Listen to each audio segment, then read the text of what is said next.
Welcome back from what I hope was a wonderful lunch. It's my real pleasure to introduce session 2 of our weekend's Pan-Orthodoxy in North America toward a local church conference. This session is titled Open Doors, Open Dialogue, Local Church Structures. We have two presenters in this section, Dr. Will Cohen and Dr. Adam DeVille. Our first presenter, Will Cohen, was educated at Brown University, St. Vladimir's Orthodox Theological Seminary, and received his PhD from the Catholic University of America. His doctoral dissertation, The Concept of Sister Churches in Catholic Orthodox Relations Since Vatican II, examines such issues as primacy and conciliarity, the meaning of subsists in, and the mutual recognition of sacraments in the context of schism. He has published articles and reviews in Ecclesiology, Logos, a journal of Eastern Christian Studies, St. Vladimir's Theological Quarterly, and Pro Ecclesia. He is an assistant professor of theology at the University of Scranton, where he lives with his wife and 2 children. Dr. Cohen's talk today is titled, Why Ecclesial Structures at the Regional Level Matter, Communion as Mutual Inclusion.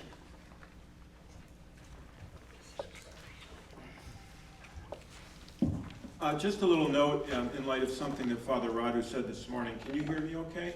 Yeah. Okay. About the term local.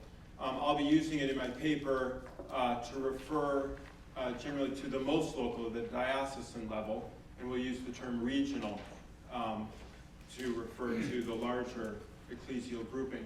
So if I were to retitle the symposium, which I'm not, I would call it Towards a Single Regional Communion of Churches. Okay, so I just wanted to mention the terminological issue.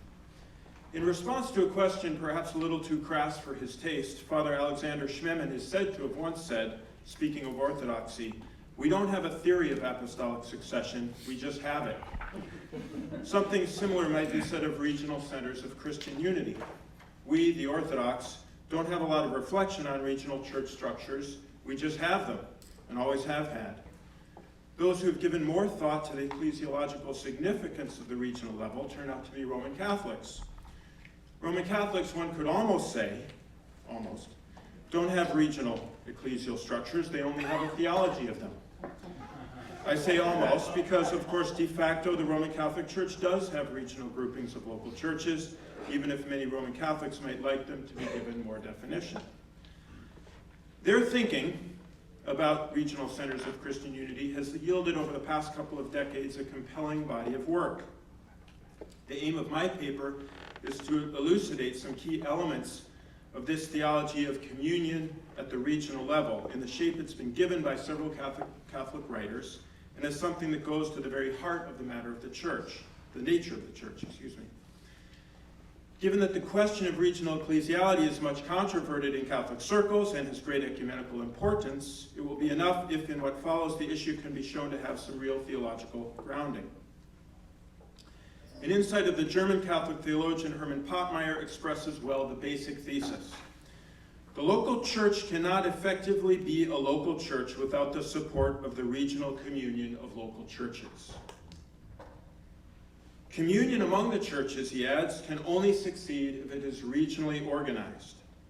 The question is why this is so, and I'll try to show that the answer turns on an understanding of communion as mutual inclusion. A second closely related point, a sort of corollary of Pottmeyer's assertion, is that the mission of the churches can succeed only if those churches are regionally organized as well. Here, the case of the Roman Catholic Church in El Salvador, one of the more well-known recent examples of mission and regional organization going together, will be used as an illustration. Although the two dimensions, communion, local churches relating to one another ad intra, and mission, local churches relating to the world ad extra, are finally inseparable, The ad intro side of the question will be taken up in my paper first. So I begin with the section on regional structures and mutual inclusion. The term mutual inclusion is most often used in recent Catholic ecclesiology to speak of the relationship between the local and the universal church. Against an idea put forward in the 1990s by then Cardinal Joseph Ratzinger of the priority of the universal church over the local, a host of Catholic theologians responded by insisting on the simultaneity of the two. A key text for these writers is Lumen Gentium 23, which says of diocesan local churches that, quote, in and from these particular churches, in quibus et ex quibus, there exists the one unique Catholic Church. As Toon van Eyck has written, quote, the in quibus and the ex quibus have to be carefully kept together, allowing one to be able to speak of the relationship between the universal and the local church as a mutual interiority.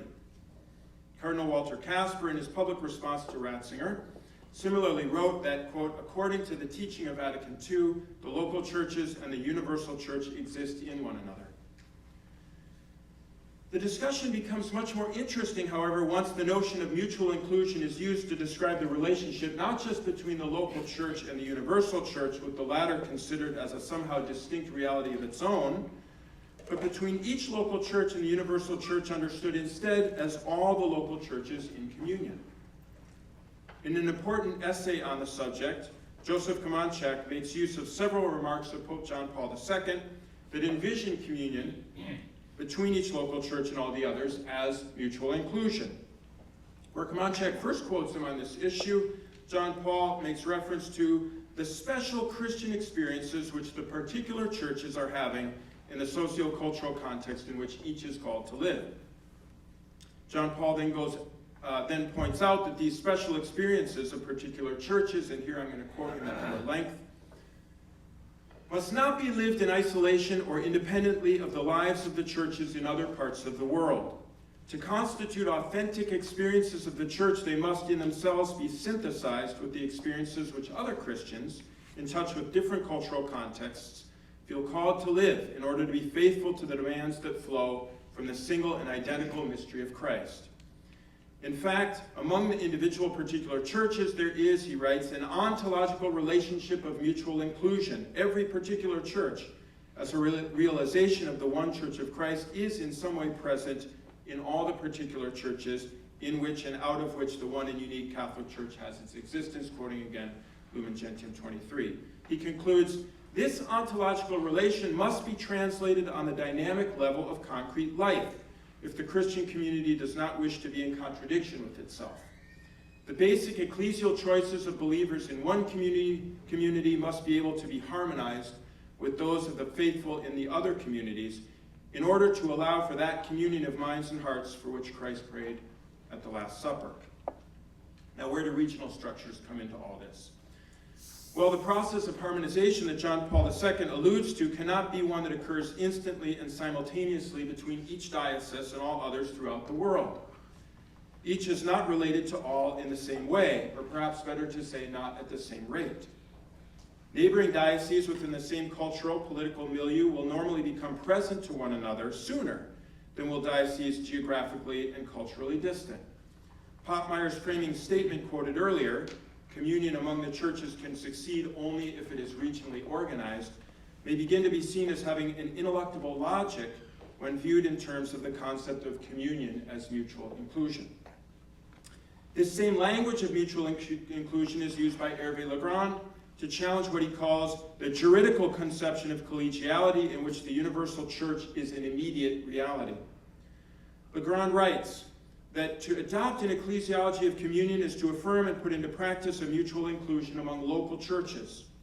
That this requires regional groupings, Legrand indicates when he suggests that collegiality among bishops must be conceived as a coming together of bishops, each presiding over the communion of his local church, and thereby presiding as a group over the communion of the churches of their area.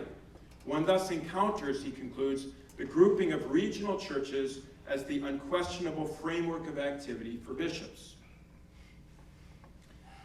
The points made briefly thus far would suggest a need to extend or enrich the widely held notion of mutual inclusion of local and universal church. Specifically, it would suggest that the mutual inclusion of each local church and all the others, be realized within its regional grouping first, and that only through this mutual inclusion of local and regional can mutual inclusion of local and universal occur. In the 1992 text Communionis Notio issued by the Vatican Congregation for the Doctrine of the Faith, it is stated that, quote, for each particular church to be fully church, there must be present in it, as a proper element, the supreme authority of the church, the Episcopal College together with their head, the Supreme Pontiff, and never apart from him. But if, as Legrand says, the unquestionable framework of activity for bishops is the grouping of regional churches, then it may also be said that there must be present in a particular church not only the supreme authority of the church, the Episcopal College together with their head, the Supreme Pontiff, but so too the authority of the church that binds together in diversified unity the regional grouping of churches. This would be the provincial or patriarchal synod, together with their head, the metropolitan or patriarch. In other words, the process of mutual indwelling or mutual inclusion must be understood in such a way that the universal church is formed in and out of the particular churches, not just as so many free-floating interchangeable portions, what Pavel Florensky describes as the chaotic confusion of all with all, but as they exist in their integrated context as members of one another in a closer relation to some than to others, as is the case in any real organism. Okay, part 2 is regional structures with regard to mission. Miriam Widgelands, in her article, The Intermediate Level in the Roman Catholic Church, speaks of the origin of episcopal conferences from the 16th century on up through the 19th in Europe.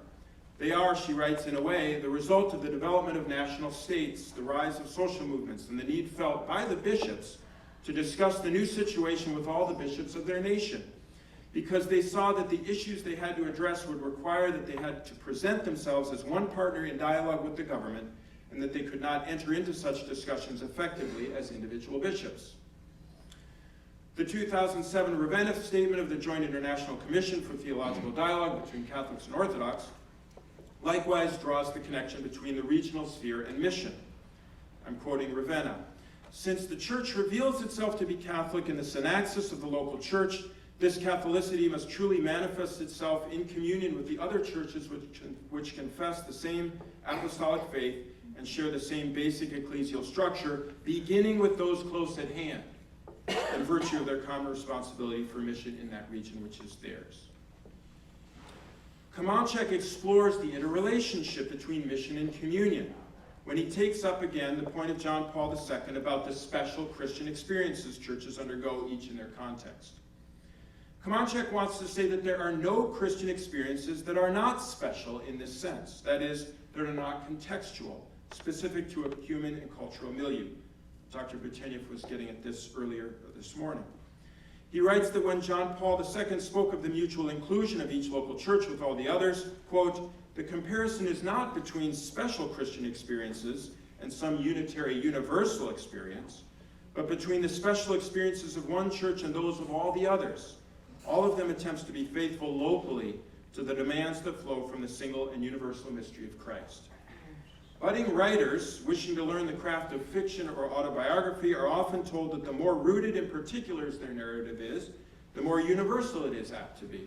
And the same holds for the particular and the universal in the life of the church.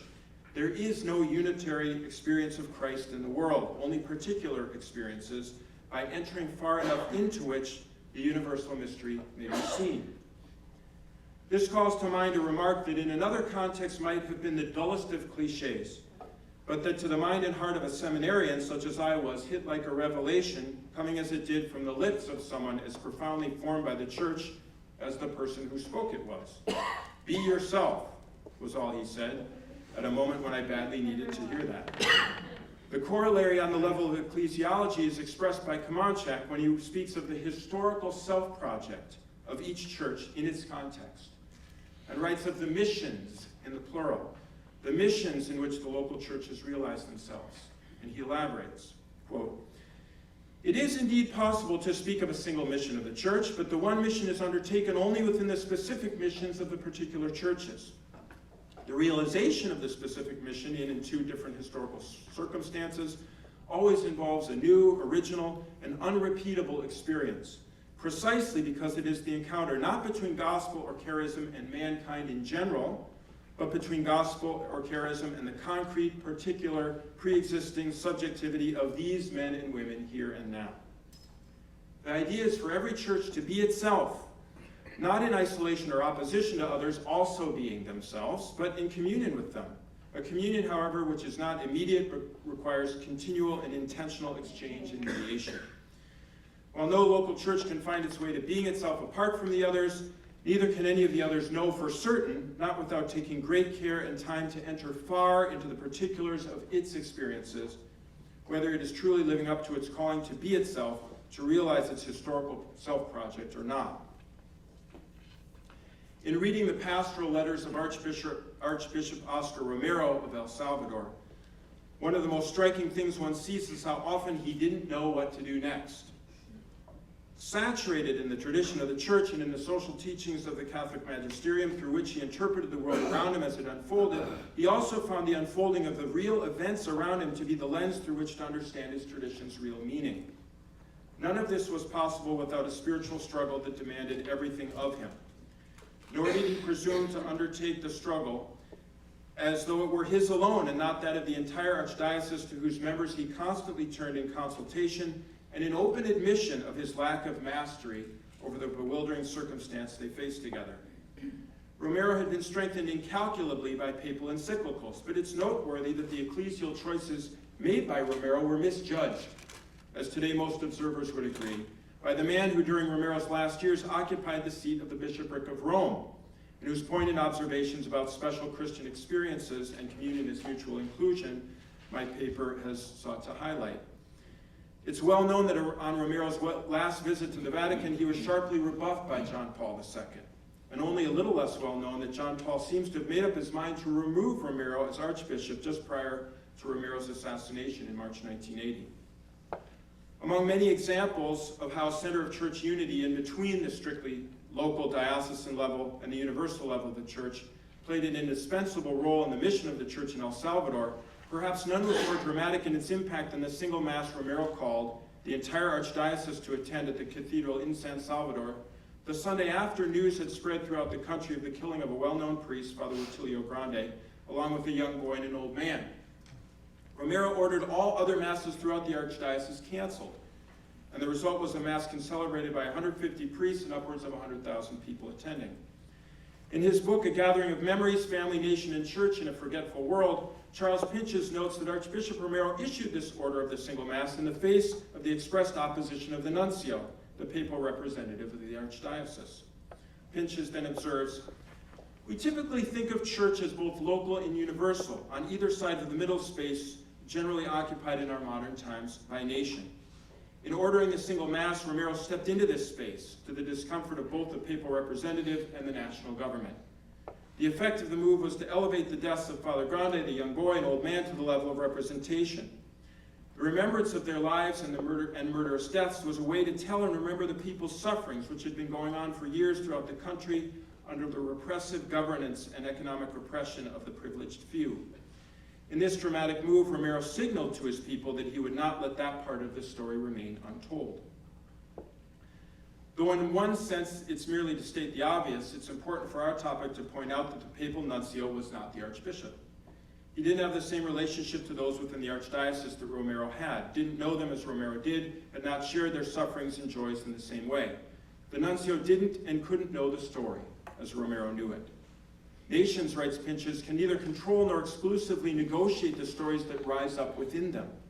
Indeed, they are required in many cases to ride along on the backs of these stories. What they ride on is nothing more nor less than a kind of memory, one relating to the things we've been speaking of throughout: land, birth and death, spilt blood, sacrifice." End quote. This story of a nation and the always particular, always new ways in which that story is continually transfigured by the gospel and the lives of those within it who love and serve God is a story that can only first be known from within. Of course, stories overlap and people move in and out of regions, and there's all kinds of cross-pollinating. Nations themselves rise and fall. Yet amidst the flux there remains enough continuity of place that its stories cannot be abstracted from it. Communion as mutual inclusion then becomes a matter of the mutual encounter of these stories, as they expand outward in concentric circles between regional groupings of churches, in order that the ecclesial choices of each may be tested by and harmonized with those of the others. And just as important, that God may simply be glorified when his Spirit is perceived to have been or to be at work in the other. The point is that there is always going to be a certain lag time, a process of reception. Another point is that if, as Pinchas suggests, the culture and political stories that determine how the mission of each local church or regional grouping of local churches is to be lived out rise up from within in ways that can't be controlled, then unity within the regional communion of churches is obviously of paramount importance for getting into focus just what the story is in terms of the gospel, as that story is emerging in all the crush and clamor of daily life. Without regional centers of unity, the churches of a given place will be badly compromised in their capacity to discern what is actually going on, where and how the gospel is being threatened and where faithfully lived out, in order to be able to encourage and support one another. It's important here to acknowledge that in the ordinary course of events, Christians will themselves often enough get things wrong. St. Cyril called St. Chrysostom a heretic and an impostor. John Paul II was on the verge of sacking Romero. No amount of getting the structural balance right between or among the local, regional, and universal levels will bring about some total guarantee of perfect discernment. But it is worth noting that in the case of John Paul II, for example, his interpretation of Romero's activities in El Salvador was undoubtedly colored very much by the special experience he knew firsthand of the church under communist persecution in Eastern Europe. The story there was different from the story in Latin America. The same gospel was lived out differently in either place. Perhaps John Paul II was mistaking his own special experience for a unitary, universal experience of the Christian mystery. And concluding remarks. In view of the correlation between the political, social, cultural context and mission, we shouldn't be too quick to see the mapping of ecclesiastical administration on the pattern of civic society as mere worldly accommodation, whether in the 4th century with the rise of metropolitan provinces and patriarchates, or in the 19th with the rise of national autocephalous churches. Neither the specter of Gallicanism nor of Orthodox nationalism can be allowed to frighten contemporary ecclesiology away from facing up to the gross inadequacy of any notion of communion among particular churches that is severed from regional structures of ecclesiality. Ultimately, an ecclesiology without regional structures of authority is an atemporal ecclesiology tending toward docetism. The Ravenna statement offers rich reflection on this point, that a truly incarnational church must have regional organization. Quote, in fact, regional synodality, whatever its contours and canonical regulation, demonstrates that the Church of God is not a communion of persons or local churches cut off from their human roots. Because it is the community of salvation, and because this salvation is the restoration of creation, quoting Irenaeus, it embraces the human person in everything which binds him or her to human reality as created by God. The church is not just a collection of individuals, it is made up of communities with different cultures, histories, and social structures. The regional level of the church, end quote. The regional level of the church continually brings us back around to its temporality, and temporality is messy. The messiness of the stuff in the middle is striking. Provinces, patriarchates, autocephalous churches, episcopal conferences, and assemblies, all variously shaped bodies coming into being at some historical point and at another point losing their relevance to the actual socio-political reality. No doubt the very human messiness of this level and the comparative conceptual cleanness that's possible in discussing both the undifferentiated many dioceses at the local level and the one communion that is the universal church is what has led canonists to prefer a dyadic two-tiered ecclesiological structure in their understanding of the divine constitution of the church. In fact, with the three-tiered triadic approach that Ravenna and Catholic authors like Pottmeyer and Legrand prefer, one is sometimes left scratching one's head and asking, when you include the regional level, is it really even a triadic structure, or is it maybe quadratic, with the regional having to be subdivided into more than one level? But the constant and ubiquitous filling in of the intermediate sphere in the life of the church throughout history should tell us that it is no mere accident of history. Regional structures of communion allow the church to be what it is called to do and be the transfiguration of our world by the light of the gospel. Thank you.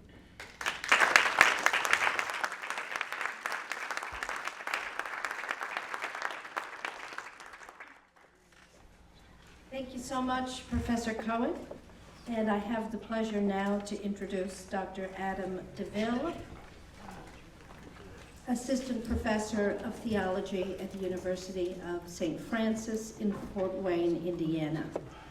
Professor DeVille is editor of the trilingual international scholarly review Logos, a journal of Eastern Christian Studies. He is the author of Orthodoxy and the Roman Papacy and the forthcoming Sexual Differentiation and the Christian East, Sources Ancient and Modern, as well as over 100 articles and reviews in journals in Europe and North America. He is currently preparing a collection of scholarly articles on the encounter between Eastern Christianity and Islam, which Routledge Press is reviewing for publication. Professor DeVille's talk today is titled An Ecumenical Gift Exchange, Synodality and Primacy in the Search for Christian Unity.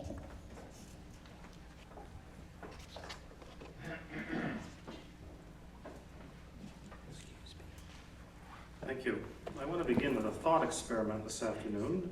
For Catholics in the audience, I would ask you to imagine that our last decade of scandals in this country, particularly concerning clerical sexual abuse and episcopal cover-up, conventionally dated to have started in the early part of 2002 in Boston. Imagine that series of scandals now going on a decade could have happened very differently, which is to say a lot less horrifically than it did if the structures of the Catholic Church in this country were different. And for the Orthodox in the audience, I want you to imagine, particularly members of the Orthodox Church of America, the OCA, I want you to imagine that your decade and more of scandals, particularly concerning missing monies under the former Chancellor and former Metropolitan, could have happened differently also, which is to say far more horrifically, had you not had the structures you do. The thing largely lacking in Catholic structures and largely present in Orthodox ones, and OCA structures included, are organs of synodality, or as they're sometimes called, structures of conciliarity or sobernicity. In what follows, I want first to talk in general about the importance of synodical structures, and then to argue that Catholics could benefit greatly by borrowing from the synodical model of the OCA. Now, before going on, let me make a couple of caveats and a couple of methodological comments. My first caveat is that nothing I'm going to say should be taken as a panacea. It is patently clear after but a moment's study of church history that no system, no set of ecclesial structures, ancient or modern, Eastern or Western, Catholic or Orthodox, is perfect. God alone is perfect. Flawed, fallible, fallen human beings in the church will always make mistakes. You can have the most wonderful structures in the world, but as long as their incumbents are fallen human beings, there will be problems. Nevertheless, as I hope to show, there are some structures that are better than others at preventing scandals and in dealing with them when they arise. My second caveat is that those familiar with the inner workings of both Catholic and Orthodox structures will tell you that appearances can sometimes be deceiving. La bella figura is not always so bella. Not even much of a figura in some cases.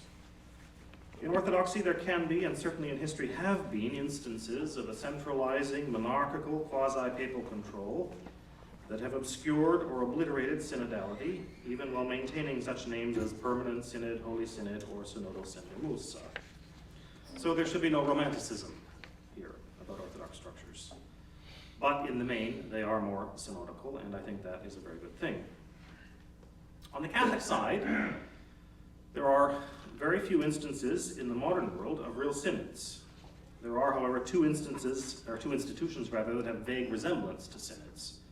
That is the local Episcopal Conference and the periodic Roman synods of bishops. Neither is a real synod.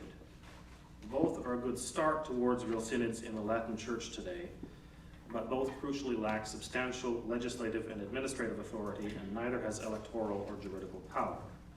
Absent such power, it is highly misleading to consider Western Episcopal conferences the equivalent of Eastern synods. So a couple of comments about how I will proceed. In what follows, I'm going to proceed according to a method you could give a variety of titles to. Open sobernicity, a phrase from Dumitru Stăniloae, which I recently learned from reading Father Radu's splendid book. If you have any interest in Eastern ecclesiology, you want to read that book. It's a fantastic work. Or an ecumenical gift exchange is the other phrase that a variety of authors have used. Margaret O'Gara, the Catholic historian of Vatican I, among others. My premise is that in matters of ecclesiology, and particularly ecclesiastical structures, both Catholics and Orthodox have much to both teach and learn from each other. I'm also going to be very practical in what I'm going to suggest this afternoon. And in doing that, I take my cue on the Catholic side from Pope Paul VI in 1964 in Ecclesiam Suam, when he wrote, quote, "The mystery of the Church is not a truth to be confined to the realms of speculative theology. It must be lived so that the faithful may have a kind of intuitive experience of it, even before they come to understand it." End quote. And even more clearly, on the Orthodox side, the historian John Meyendorff warned in 1980, on the eve of the first meeting of the International Orthodox Catholic Dialogue, quote, that in discussing issues of ecclesiology, the temptation is always great to manipulate concepts and doctrinal definitions while avoiding a critical approach to their application in practice. It is precisely that critical, practical application that I want to set before you today. And in doing so, I am motivated in part by the ressourcement movement that we have all benefited from over the course of the last century. And so in arguing, as I shall, for a recovery of a robust synodality in the Latin Church in this country today, I am not creating these arguments de novo or ex nihilo. I am, in fact, doing so following the counsel of such figures as Yves Congar, for example. In his great classic work, Vrai et fausse réforme dans l'Église, published in Paris in 1950 and only just now, recently, thanks to Liturgical Press, finally in English. And in there, what Congar called la grande loi d'un réformisme catholique, the great law of Catholic reform, he said, will consist by a return to the principles of Catholicism. It is necessary to interrogate the tradition, to re-immerse oneself in it.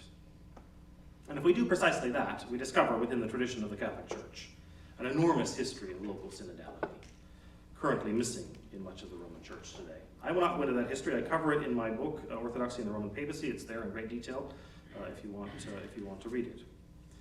My point is that the history is there and we need to recover it, precisely for the good of the Church. And that's not just Congar's counsel, that is, as we'll see, the counsel of many other Catholics over the last number of years. So there's a long history of synodality, and that's well documented by very serious historians. Brian Daly of Notre Dame, for example, Thomas Noble, also of Notre Dame, Eamon Duffy and John Pollard of Cambridge, Michael Fahey, now of Boston College, I think is where he's retired to. So there's a long practice of synods meeting in the Church of Rome.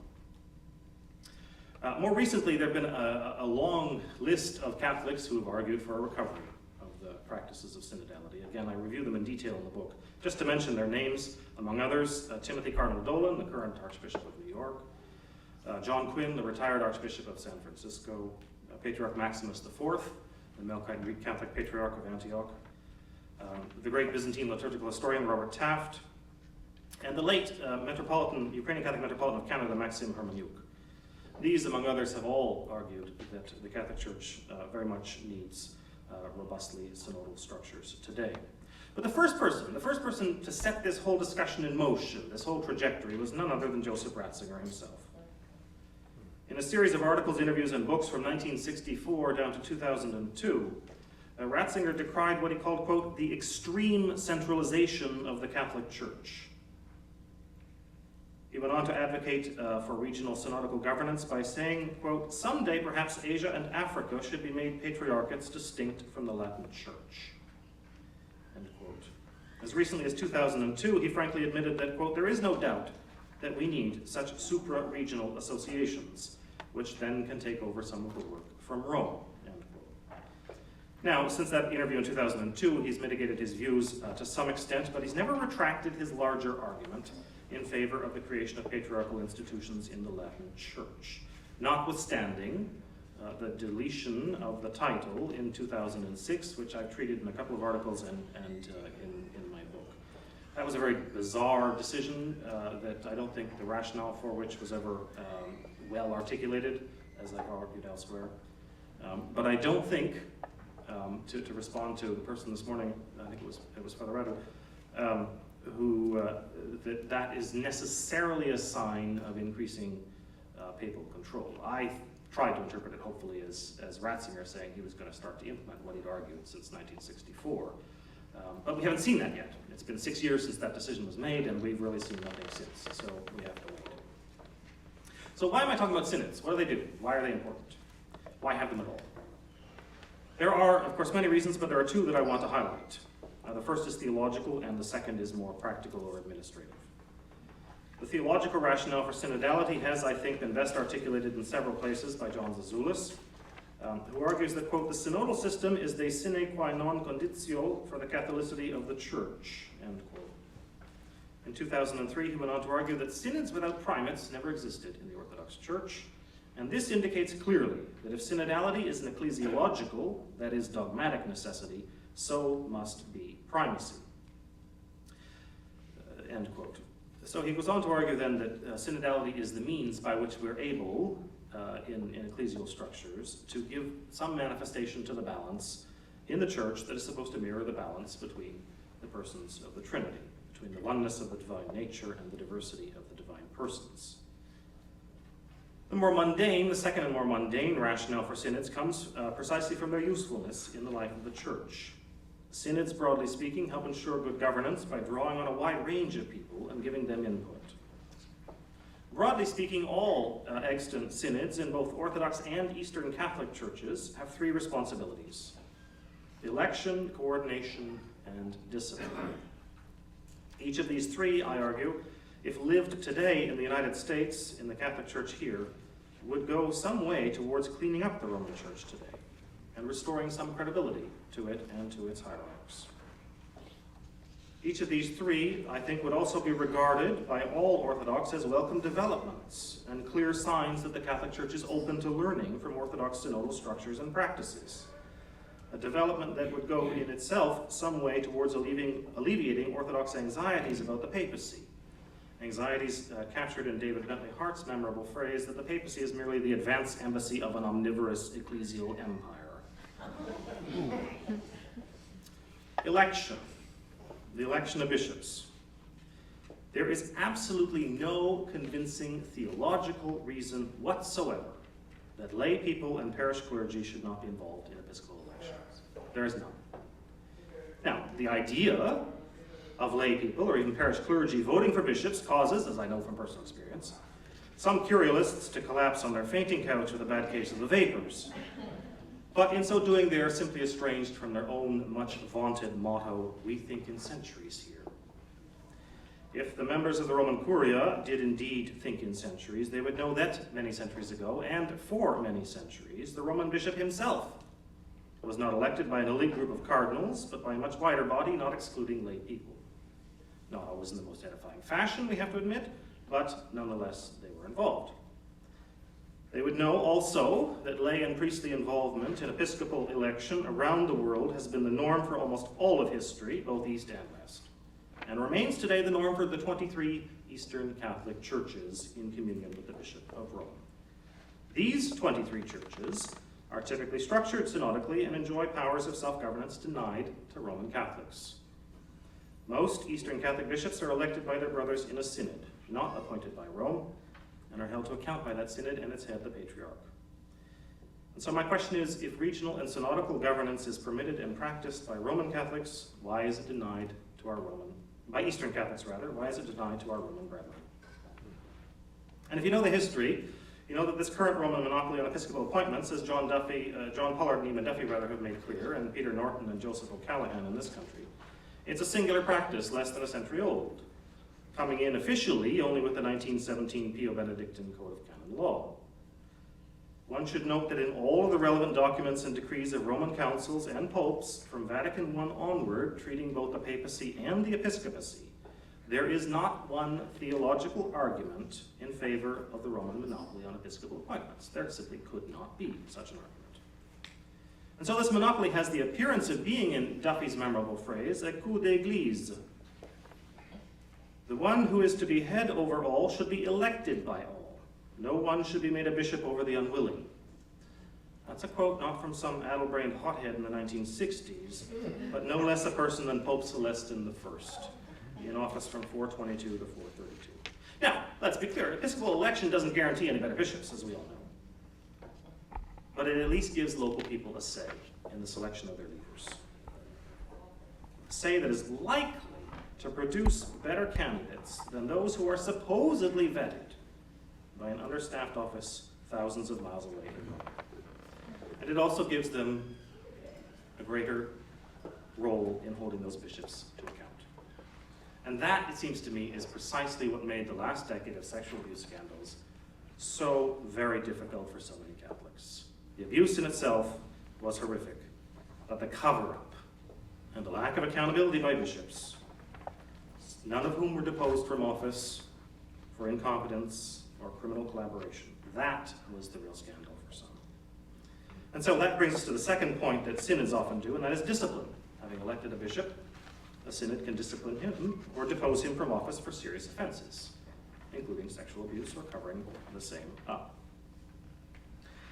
And it is that lack of discipline, again, that I think has made some very, very upset and has caused a very sharp decline in the credibility of the Catholic Church in this country. Catholics have every right to expect that bishops will be disciplined firmly, effectively, and publicly, not, as a nuncio once suggested to me, by mobs demanding their heads on pikes, but by the fraternal correction of their brothers, seeking the repentance of sinners and their deposition from office where necessary. No less a person than the saintly Metropolitan Andrei Shevtitsky, head of my own Ukrainian Greco-Catholic Church from 1900 until his death in November 1944, said, quote, "The people are completely right to demand certain things from a bishop, and it is absolutely correct to censor him if he shirks the task that he has to perform on behalf of the Church and his people." End quote. And finally, coordination, responsibility of synods, consistent application of legislation on a variety of matters, liturgical, disciplinary, and so on. These are the three broad responsibilities of most synods. I go into further detail in my book about them. If you review synodal institutions and practices in the East, again, a lot of diversity there covered in my book, you will know that there's no one single model. There's great diversity of the structures that allows them to respond to their own particular contexts. So let me just turn very briefly to the structures of the Orthodox Church of America and suggest how those might be helpful models for the Catholic Church in this country to consider. There are four major bodies of authority in the OCA at the national level: the Synod of Bishops, the All-America Council, the Metropolitan Council, and the Metropolitan himself. Their particular responsibilities are detailed in the statutes, first established in 1971 and periodically revised since then. The statutes are not cast in stone. I am good friends with a former Chancery official of the OCA, the Archpriest Andrew Yarmouth. I had a long conversation with him last week, and with Protodeacon Michael Myers, who's on the Metropolitan Council. They're both at the OCA parish in Fort Wayne. And they both stressed to me that these statutes are very much a work in progress. But you've got these four bodies that divide authority and treat different questions. The Synod of Bishops, described as the supreme canonical authority in the Church, the variety of particular responsibilities for election, coordination, diocesan boundaries, educational institutions, liturgy, iconography, and so on. The All-America Council, which is described in the statutes as the highest legislative and administrative authority within the Church. It meets every 3 years, consisting of all the bishops and priests and an equal number of lay delegates from parishes and other institutions. It has the right to pass legislation, but the Synod has the right to veto it. So there's a mutual check there. The Metropolitan himself, who is the president of both the Synod and the All-America Council. And then finally, the Metropolitan Council, which is the All-America Council in miniature, as it were. It meets between sessions of the triennial AAC to implement the work of the AAC and the ongoing daily administrative, legal, and financial life of the Church. It has control over the budget. So there is, in broad terms, in OCA structures, an attempt to balance the one and the many, and to ensure that no one single group or one single person is able to run roughshod over the rest of the Church. So let me conclude then very briefly, just to throw this out, to suggest what Catholic structures in this country might look like, could look like, if we were to borrow from the synodal practices of the OCA in particular, or of Orthodoxy in general. It is conceivable that the United States Conference of Catholic Bishops could be set up as a synod, the equivalent of the OCA's Holy Synod.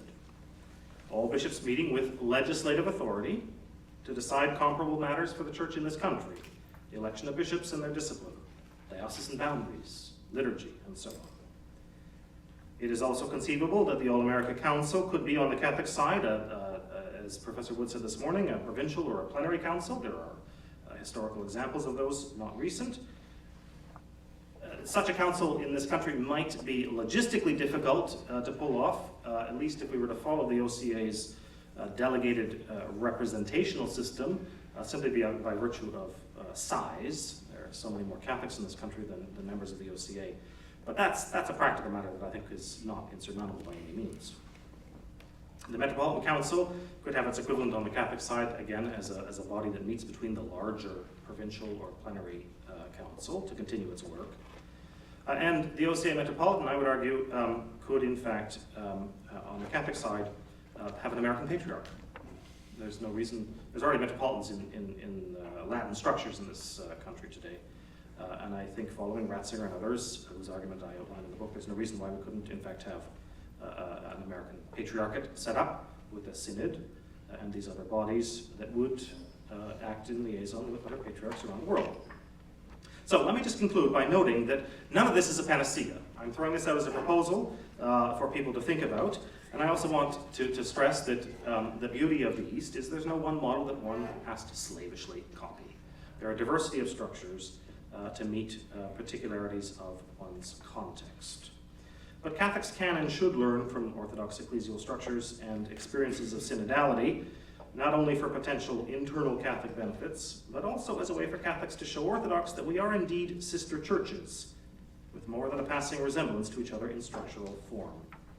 This would, as I noted, go some way towards alleviating Orthodox anxieties about a centralized papacy. And it would also, I think, to return to our thought experiment at the outset, allow Catholics to proceed more confidently into the future, knowing that they, that is, laity and lower clergy, had a considerable say in reforming the church and in holding their bishops to account far more than has happened during the last decade. But for that to happen, let me just say one final note towards the Orthodox. If the Catholic Church is going to find inspiration in Orthodox synodal experiences, then there are two problems on the Orthodox side that, as we've already heard, are going to require ongoing attention. One is the fragmentation, oftentimes into national churches, leading to what the late Ukrainian Orthodox Archbishop of Chicago, Vsevolod of Skopelos, has called intolerable chaos and a jurisdictional mess. To clean this mess up, the Episcopal assemblies, as we've already heard, have been proposed, and I wish them every luck, every success. The same problem bedevils Orthodoxy on a global scale. Again, as we've also heard, the inability to call the Great and Holy Synod or Great and Holy Council, which has been bandied about since at least 1923 that I know of. And that has made, or could potentially make some Catholics at least a little leery about robust synodality, insofar as it might be taken as a handmaid to fragmentation and an emphasis on the local church at the expense of the universal church. In the end, then, I think both Catholicism and Orthodoxy need each other and need to learn from each other. Orthodox learning about the benefits of universal pastoral solicitude for all the churches, exercised by the Bishop of Rome, and Catholics learning about the importance of robustly synodal institutions at all levels of the church. To the extent that we are able to engage in that mutual learning today, then this symposium will indeed have served us very well.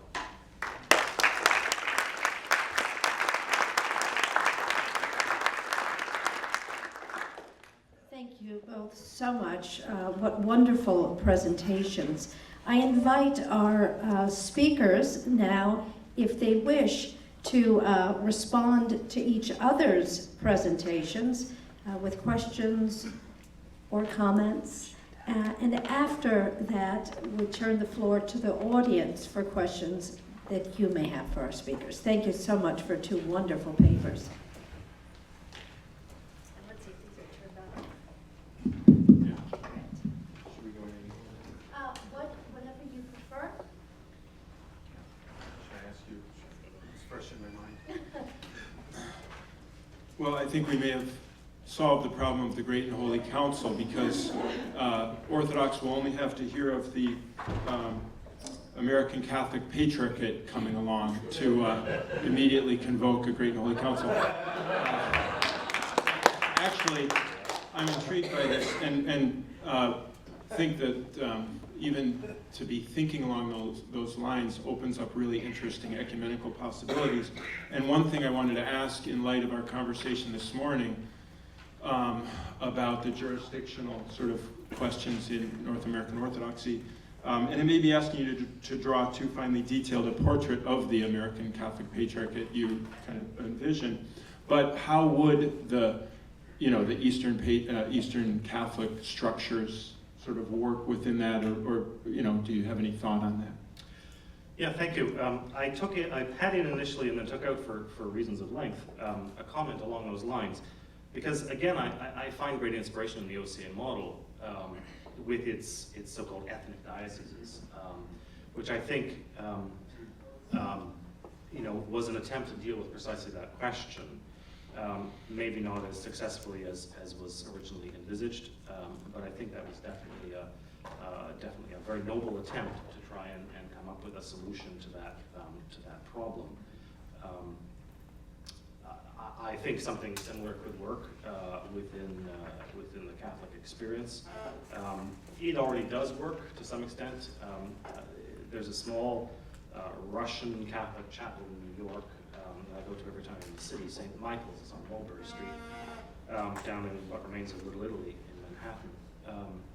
And there's no Russian kind of hierarchy in this country. It's under the Latin bishop. But it's perfectly able to function and observe the Byzantine Rite and do all those kind of things. So there are small precedents like that for that kind of thing. Historically, we know that hasn't always worked.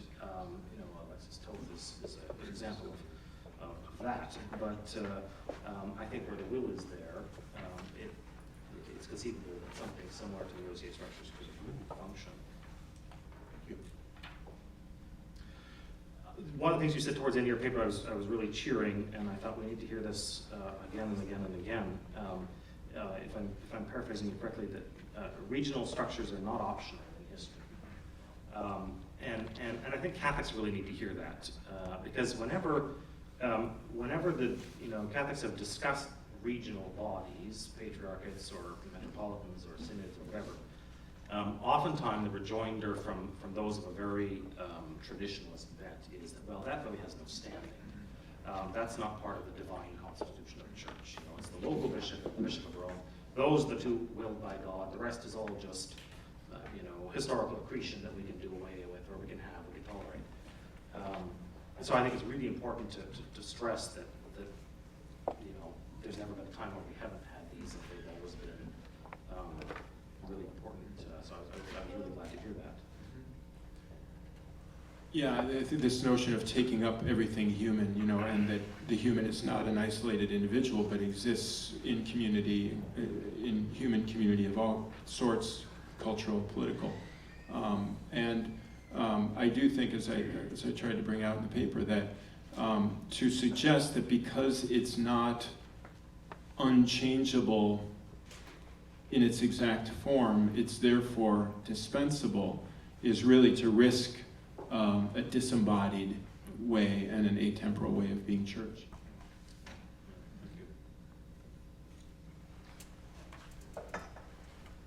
Well, I'm sure that our presenters would welcome your questions or comments on their papers. And if you have questions, if you'd like to come up to the microphone so that we can all hear you well, that would be terrific.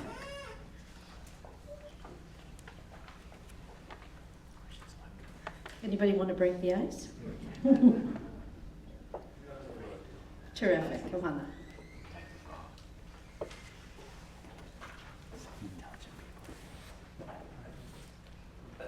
First of all, thank you for please give me an opportunity. This is directly aimed at Dr. De Wiel out here. First of all, I really appreciate the clarification of myself as a Roman Catholic The clarification in regards of our scandal in the church, I really appreciate that, and I think that most Catholics are, when they really understand the circumstance and the situation, that they probably will appreciate this. There was basically something that has, I would say, bothered me, but concerned me for the last 10 years with my groups. You know, being able to continue to be a little bit forward in our faith, with of course this particular hindrance and obstacle that we have to overcome. And I think we do it very well, and I hope, as being representatives and faithful towards our faith, you know, that we will overcome this with will of us, number one, and obviously, as we all know, everything is possible with God. But more so, I am furthermore a little bit more interested in the future of our church. And again, what I've heard here this morning and this afternoon, I really appreciate this. We learned a lot. But one thing I would like to be concerned with, and ask both of you the question here, is this. When we discovered, a lot of things that you've discussed is way above my head. It is basically a little bit too fast for me. But what I understand out of this is that we, as Christians, when I consider both groups to be here, as being Christians, not too much today that we are focusing on our scriptures, the gospel. I have learned, being all over the world, and trying to understand my faith, Christianity, is that we have multiple groups, theologians, experts, or whatever you want to call them, that basically sometimes, what I believe, creating more problems with interjecting some stuff that goes over a lot of people's head, but yet the majority of our church are basically all common people. How can you assess this and hopefully will clarify this for our church? Thank you. I think if I understood, the heart of that question is about ways in which theological inquiry can go over the heads of people, and certainly I think that, you know, if you look back at the history of the church and the debate between homoousios and homoiousios, you know, it can seem pretty thorny, and yet we're indebted a great deal to those theologians who did that reflection, and there are key different trajectories ultimately in living that turn on some of those. So I do think sometimes the number of angels that stand on the head of a needle does matter. But at the same time, there is this question of being pastoral, and so I don't know. It seems that both have to go on, and maybe there are a variety of papers at this sort of conference. I worried mine was among the going over the head variety. But in any case, I do think the variety is important. Different levels of inquiry. I really appreciate the question. I was realizing coming in yesterday, the only other time I've been to Los Angeles was 1991. Just to the airport, I was en route to Australia for the 7th Assembly of the World Council of Churches. I spent a decade working with the WCC, and what I realized then, and what I try to remember all the time, is that bodies like that, on that scale, operating at that level, or even smaller scale gatherings, are important, absolutely. They're, as the philosophers say, they're necessary but not sufficient. In my own work, I think, deeply haunted by the failure of the Council of Ferrara Florence in the 15th century. When you've got agreement among the hierarchs, and they take it home, and the people revolt, some of them anyway.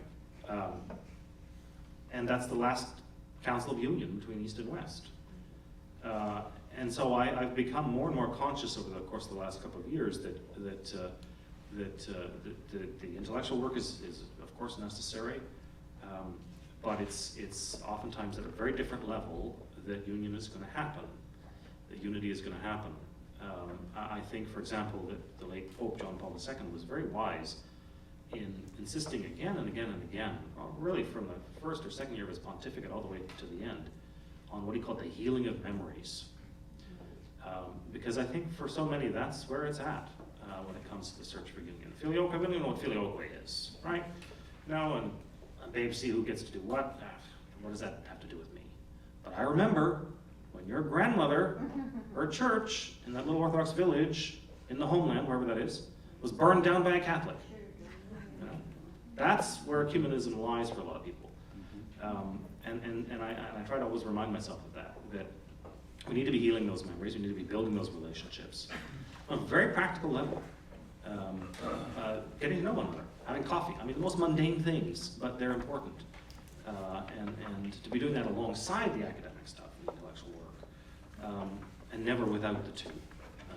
And so I was delighted when I sort of just this morning, in fact, realized the logic of our agenda. I think, if I'm not reading too much into it, we've got sort of more academic papers today, and then we've got pastoral and liturgical and musical reflections tomorrow, which is, I think, a wonderful combination. Precisely so that we don't become so top-heavy that we simply repeat Florence in the 21st century. I think you both said that there are synods and there are synods. And so no one should make the mistake, and you both said this too, of thinking that having synods or even having national councils is a panacea or a cure-all.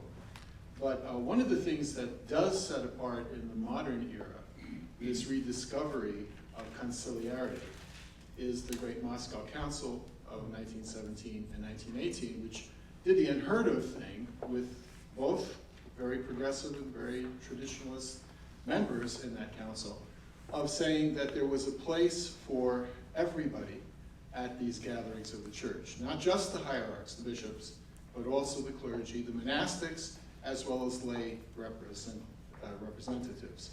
And that has become, at least in many Orthodox circles, a very, very controversial matter, even claimed to be non-canonical. Our OCA structure, it should be known, is a direct appropriation of the Moscow Council reforms, which, by the way, were never implemented in Russia because of the revolution and subsequent developments. But in Japan, in the Diocese of Suroge in the UK, where Metropolitan Anthony Bloom was, in the Western Russian Orthodox Diocese in France and other countries, and in the OCA, they took these reform matters to heart and they implemented them. And so we don't know any other way of electing bishops. We don't know any other way of approving budgets even. We don't know any other way of operating, even though there are people within our own OCA who say it should be the bishops and the bishops only, get rid of the Metro Council, get rid of the All-American Council, etc. It would be interesting to hear both of you comment on that, because it seems to me that's where the rubber hits the road.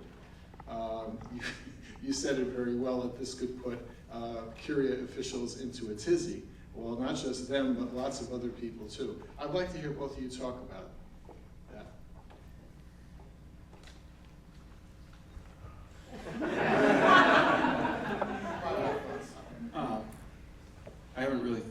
I don't have a view, because it does occur to me that there's some traditional warrant for bishops having a particular charism of certain kinds of episcopal or conciliar activity. And the whole, we heard earlier the quotation of the Tertullian that the church is in the bishop and the bishop is in the church. And the Ignatian, the kind of,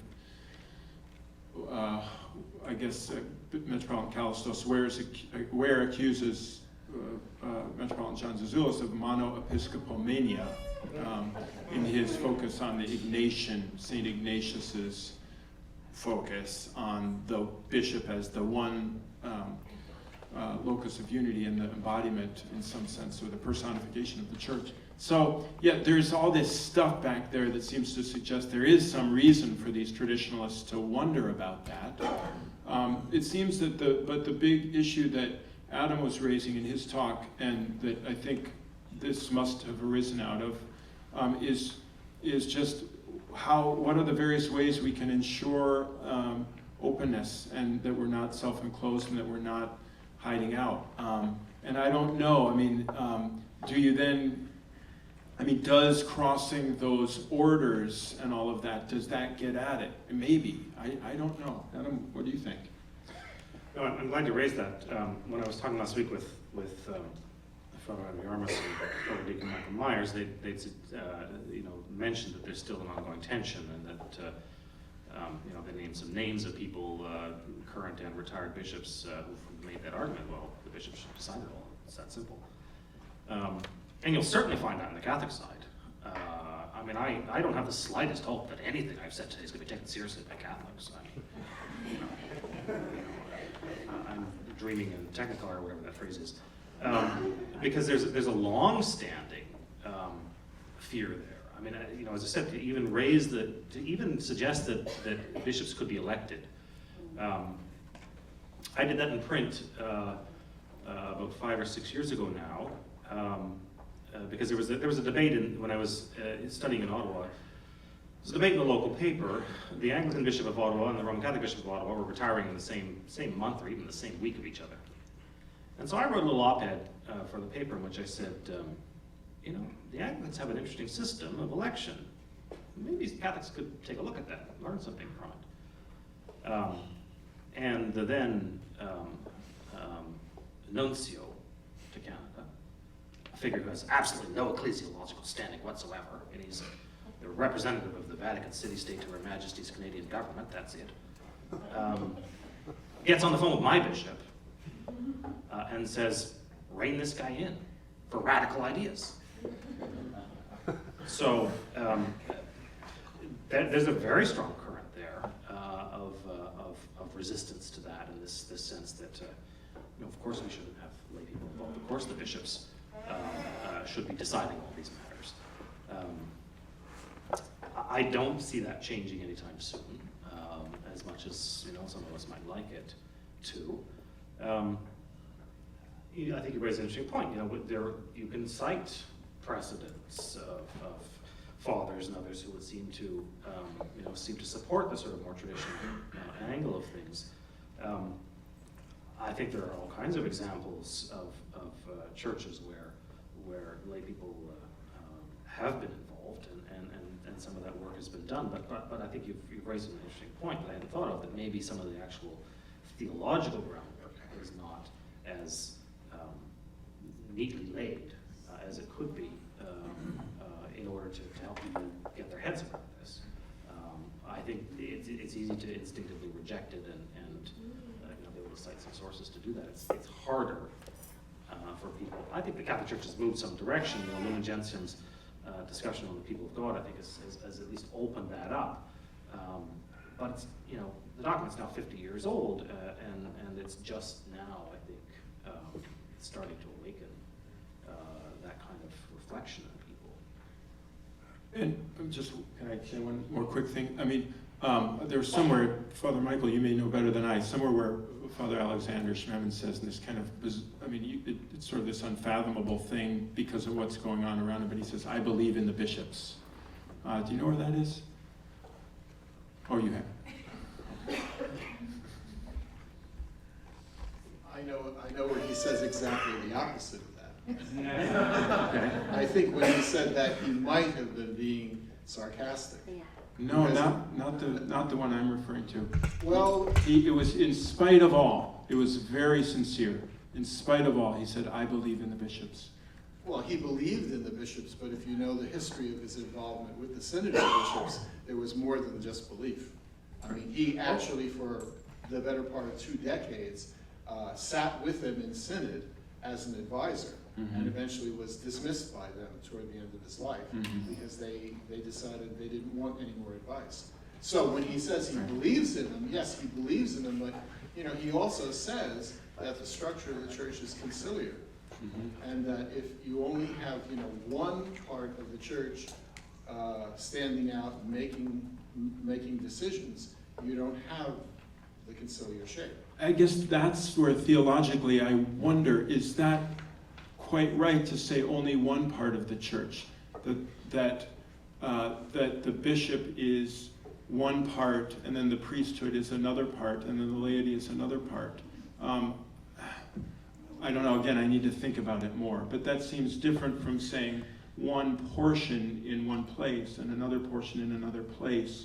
So we're talking about something different ecclesiologically, but I don't know. Your remarks brought some thoughts to mind. The Catholics and the Orthodox are both working in their own turfs to define what lay ministry looks like. The Catholics are looking at the lay ecclesial ministry, and even the Orthodox are trying to, in some circles, redefine what we as lay people can do in ministry. How do you see that relating to the conciliarity that both of you speak of on both the Catholic and the Orthodox sides? Does that make sense? I think it does. I think it's an interesting question because the potential danger, I think, is always to assume that lay ministry. How shall I put this? I guess the pitfall I'm very aware of is that of clericalism, and I think some people assume that until lay people can do everything that priests do, we're going to continue to have problems in the church. So I don't know how to draw those distinctions. Just as Father Michael was talking, I was thinking I have to go back and read Athanasio again, because in his book, The Church of the Holy Spirit, very interesting way he sort of talks about the whole notion of laïque, that I think may be a helpful way to think through some of these questions. But as I say, it's not something I've really been able to straighten out in my own head. Do you want to respond? No. Okay. Thank you. Yes? I want to thank Professor DeVille for his very suggestive talk. This sort of thing has been suggested before. I guess my question is, how do you get it done? There's certainly if you look at the history of the Catholic Church and the Roman Catholic Church in the second millennium, there's been an increasing centralization and localization of power in Rome at the expense of local churches. And power once taken is not given up easily, and that accounts for so much of the dysfunctionality, I think, in the church today. But I think there's another danger. There has to be kind of a balance between conciliarity and primacy, and between local church and the primacy, and I didn't hear that in your talk. I mean, the other side for the Roman Catholic Church would be to kind of move in the direction of Orthodoxy and then also in the direction of becoming a national church. And that has not worked well at all for Orthodoxy. In fact, it seems to me it's one of the great traps for Orthodoxy today, and in many ways paralyzes the Orthodox churches in coming together. So how do you articulate this kind of dynamic that allows some kind of leadership to Rome and to the primate, to the Bishop of Rome, and much more determination, self-determination in local churches? There's another narrative, I think, of Avery Dulles in the last years of his life, talking about a global church needing a very strong centralized authority. And as you look at some of the tensions in the Asian churches and the Latin American churches lost much of their oomph after John Paul because they didn't have enough local power. Even the election of bishops, I'm not sure if they were simply elected by synods. Should there be some role of the Bishop of Rome to keep that kind of balance or tension? The Jesuits have a nice system. When we need a new provincial, we send a turner to Rome, and then the general chooses 3, or he can reject them. And, if he doesn't choose one of the first 2, the turner goes back. And maybe that would be a good way to give some kind of input from the Bishop of Rome and very clear input from the local church, whether it's the synod and the clergy and laity working together with the synod of bishops. But there's a need to articulate those structures, I think, so that they're held in the right kind of tension. And I'd like you to say a few things about that. Yeah, thank you. I didn't, really good questions. I didn't talk too much about primacy today, only because I felt like I've treated it in a lot of detail in my book. And so I wasn't gonna duplicate that, but you've highlighted some really important issues. And precisely what I tried to do in the book was that tension. Because I don't want, there is no point in simply mindlessly replicating the problems that the East has in order to make the Roman Church resemble it. There is room to go towards greater synodality, but also important room for primacy. And Zazoulis, I think, has articulated that very well. You cannot have one without the other. I mean, he just says that again and again and again. Primacy has to be linked to synodality. Synodality has to have a primate. The two simply always go hand in hand. How that gets worked out in particular ways, I think, there's room for maneuver there. I was at a conference at the Orientale Lumen Conference in Washington last summer, and I had a long and very profitable exchange with Monsignor Michael McGee. He's a Roman Catholic ecclesiologist. His doctoral dissertation was on patriarchates within the Catholic Church. And he reminded me, he said, if there is this diversity in the East, then it should be able to allow for the Latin Church to maintain a very strong centralized primacy, if that's what it wants. That's part of its charism, that's part of its history. But it needs to be a very conscious decision, not something that's just kind of happened that way or power has gradually sort of accrued to the center. I mean, if you read a lot of Catholic ecclesiologists, Pottmeyer being a clear example, Jean-Marie Thiard being another, they've all made it very clear that current Vatican structures and governance cannot look to Vatican I or Vatican II for justification. So you have to look somewhere else. And it is, as you rightly suggest, the issue of power, and that's the devil in the details. Once given, it's very hard to take back. But I think it can be done. The question becomes: is there the will to do it? I have this among some Eastern Catholic colleagues. We have this discussion every couple of years, and I say, look, why don't we just say no? What are they going to do? Excommunicate us? Well, that's great. We want unity with the East, but we're going to cut the Ukrainian Catholics off because they, ordain married men, or something.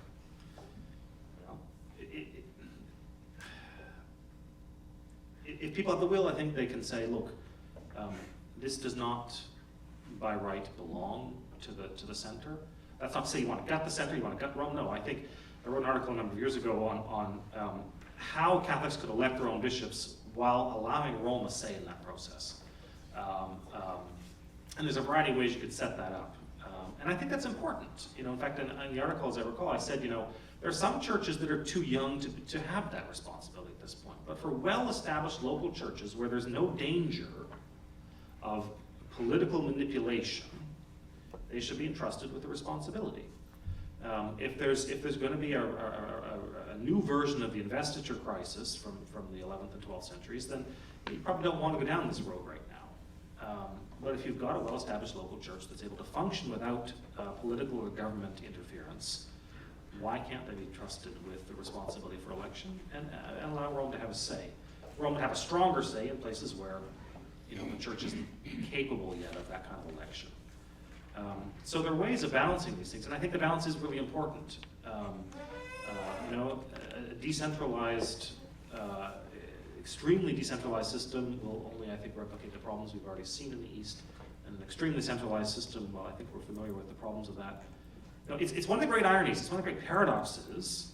I'm often accused of wanting to revolutionize the church and weaken the church by talking about people electing bishops, for example. I say, look at what we've had.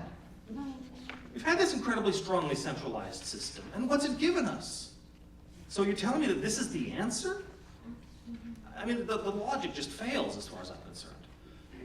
So no, I'm not saying we go all the way in the other direction, that's going to solve all the problems, but don't tell me that keeping what we've got, or making it even more centralized, is somehow going to be the solution. I mean, I simply don't find that argument remotely plausible. So it is, I think it requires that kind of ongoing back and forth. And, you know, I was, again, when the All-American Council met in November in Seattle for the Orthodox Church, I was listening to it on Ancient Faith Radio for much of it, and a lot of it was very tedious. You know, back and forth about how much assessment we're going to levy against each diocese to send to the central administration and so on. But I wrote to some friends of mine, including the new chancellor, and I said, you know, normally this is the kind of stuff that, you know, cures insomnia, it doesn't cause it. But I stayed up late listening to it because they were having this discussion and being open about these things.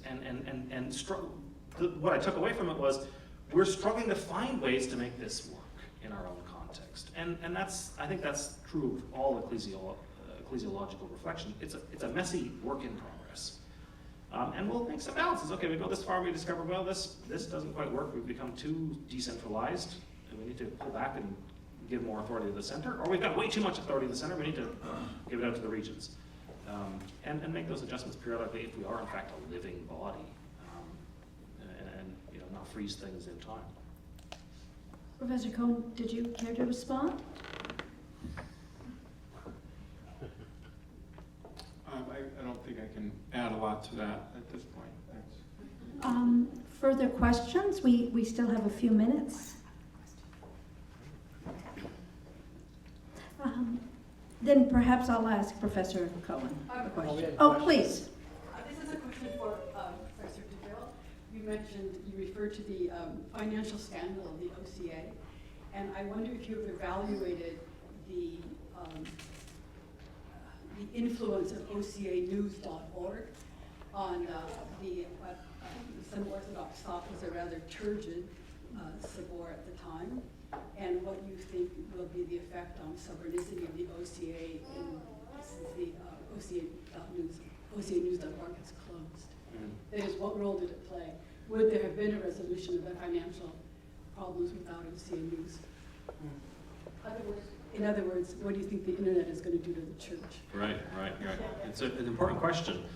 I think the internet could potentially be very useful, precisely as I argue in the book, for synodality. You know, one of the concerns, if you have ongoing permanent synods, you take bishops away from their dioceses and administration. And I've said, well, you know, in the era of video conferencing and Skype and everything else, is it not possible to have synods, at least one synod occasionally, via electronic means? I think most people will concede that OCAnews.org was really instrumental in bringing a lot of that to the light. And I think some evidence of that is in the efforts of some bishops to shut it down and discredit the writers on there.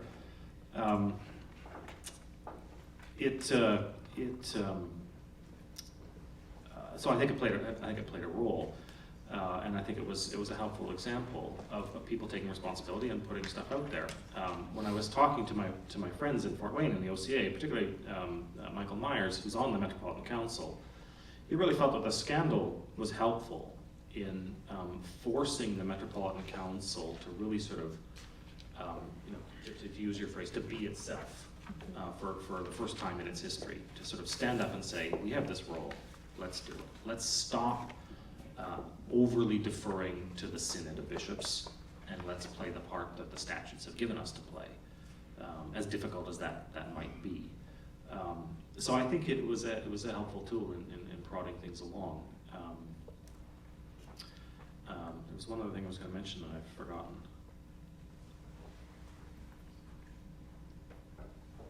Further questions? Yes, please.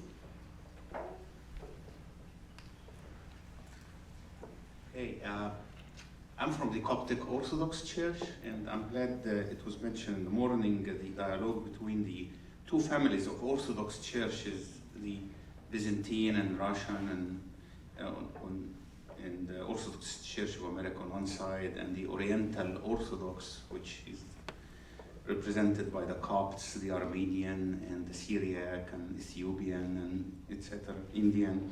So since this session is entitled Open Doors, Open Dialogue, and also we're talking about why ecclesial structures at regional level matters, I have a piece of good news, and of course, I would be grateful for your response.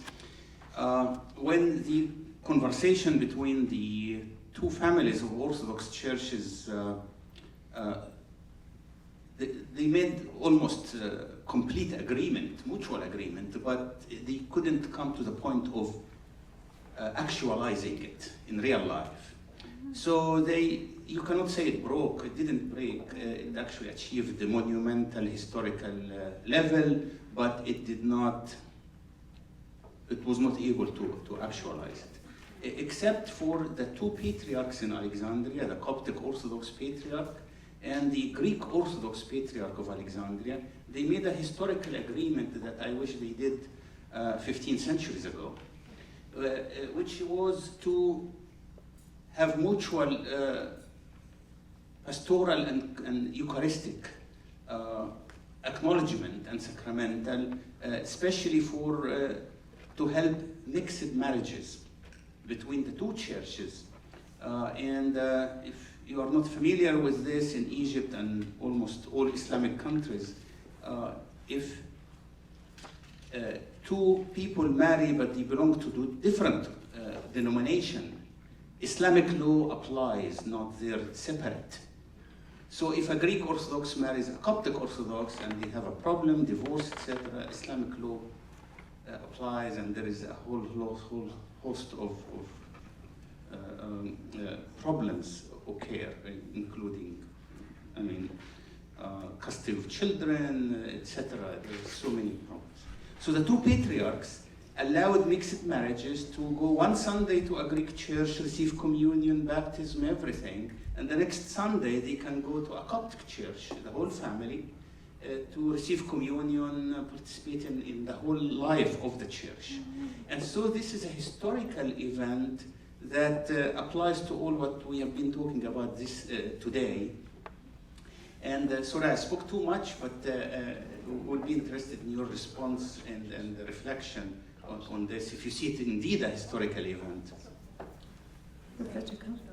Yes, what you're describing puts me in mind of the Zogby proposal in the Middle East, which was a proposal for double communion that I believe it was the Melkite Church would be both in communion with Rome and with the Orthodox East, and this didn't get traction.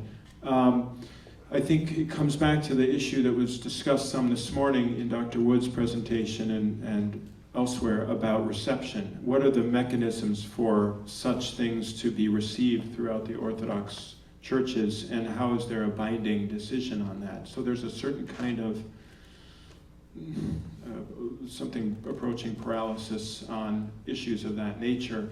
I do think there was one other problem in the 1990 Second Agreed Statement between the Eastern Orthodox and the Oriental Orthodox, which had more to do with the Oriental Orthodox side, which is that the Eastern Orthodox participants in that dialogue, the issue was whether it would be possible to affirm, as the non-Chalcedonian or pre-Chalcedonian churches do, this single will of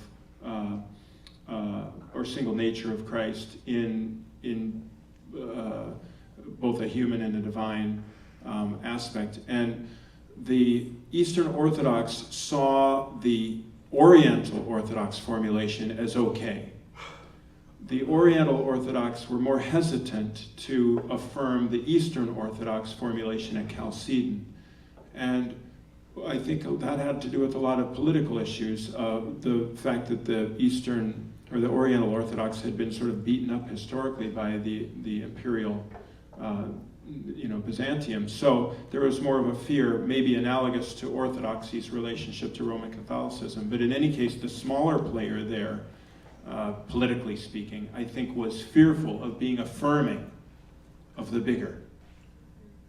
And until both can affirm the other, in the same degree, at least there's a complexity there that I think was a sticking point. I don't know if that makes sense. Well, thank you so much. I'm sure you all would join me in thanking both our presenters for such thoughtful and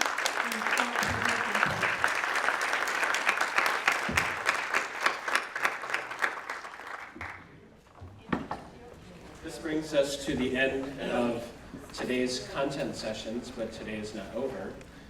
Before I announce the next part of today's festivities, I'd like to remind you all that we will be continuing the content portion of our symposium tomorrow. If you look in your program, you can see all the details.